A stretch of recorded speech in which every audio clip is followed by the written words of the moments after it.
will disagree 100%. So I just want to take some quite short on about what we are changing now, and I just want your comments on if you like the redirection. We have a new strategy now from 2011 until 2015. And what we're trying to do now is to work really integrated in the countries we are. We have cut the countries by 45% from 2005 until 2010. We work integrated with emergency, long-term development, advocacy issues on more structural issues. So Norwegian Church Aid, we are not going to be a country unless we also can work with structural issues. We have 95% local employees. We are mainly working through local partners unless they give a mandate to resource partners that we can also work together with. We have a yearly corruption report. It's only an organization in Norway who actually do that. We have one more that are not having this report. So this is a redirection, I hope. We want to debate on how we can spend the money in the best way. We want to change, we want to use the money so we can benefit the poorest of the poorest.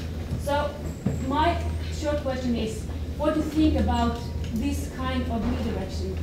Are we on track? And just across the same table, please. Yeah. My name is Eva Karau. May I get this? And I think what we have heard here is from the real field. And it throws back to what's going on in the countries. And I have worked in NORAD. And it's 5 years ago I went there, and my background was industrial. So when I went to NORAD, I was sure that I will do good by contributing because of the things which Kjell Roland talked about, that you can do something by doing the contribution to the development of businesses in those countries.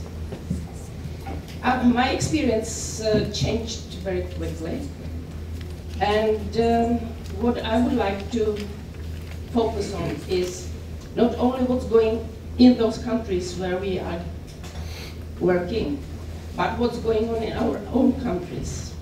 And I would say that if all people who get some benefit from the foreign aid will turn pink, I think there will be a lot of pink people, at least in Sweden, Norway, your country. And this sort of boils down to who is benefiting from what. It boils down to what is addressed here. How can we, in fact, make changes when we are so dependent on this type of, let's call it industry? And I recall that a very experienced colleague, when he had to enter the ambassador position in one of those countries, he was very honest and he said, well, I'm afraid that we are taking away the future from those countries. Thank you.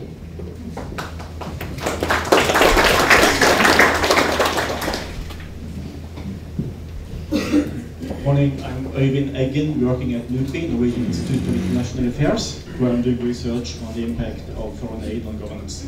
I leave my general comments, and I'm trying to do this in 4 bullet points. 1 objection, 2 comments, and 1 question.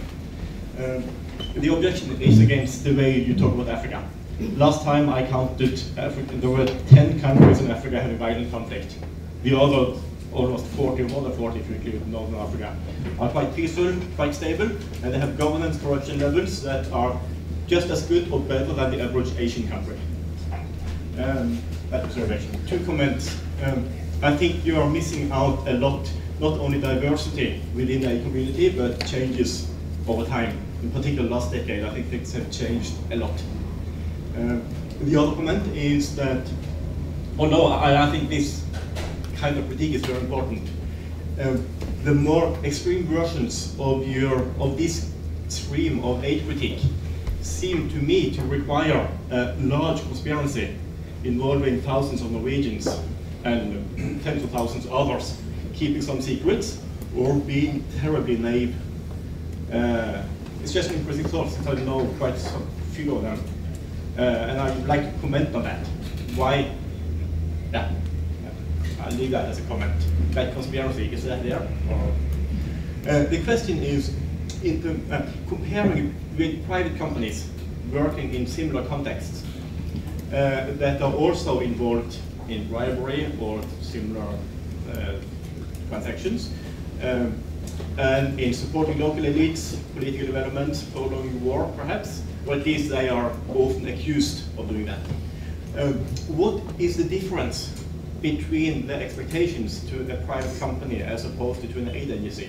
Should an aid agency be much cleaner, and if so, why?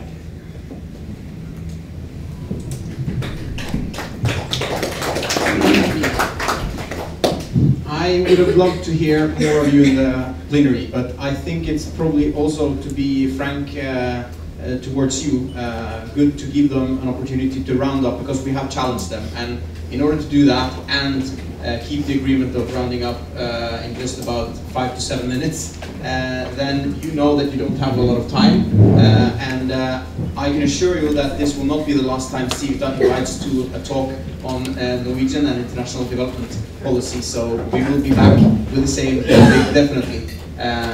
Linda and Bengt, you will be given the floor, and then before you all leave, we would also like to thank them, of course, but first you are with your comments. Yes, I would like to address the comment of the gentleman in that corner over there. What is the difference between a private company and an aid company? Should aid companies be cleaner than private companies? No, but they should be held as responsible for their deeds as private companies are, and they're not. For some reason, if you call yourself humanitarian, then you suddenly are lifted above the law. People do not hold you accountable for the consequences of what you're doing. Whilst the business community, like for example oil companies or gold and diamond companies, they are held by international agreements amongst each other about codes of conduct, etc. They can be held responsible for breaking embargoes on certain countries at war. Human organizations can decide for themselves where they want to go, how long they want to go, when they want to withdraw, how much money they're going to bring with them, how they're going to spend that money, with whom they are engaging in negotiations about the entrance fee that I mentioned before.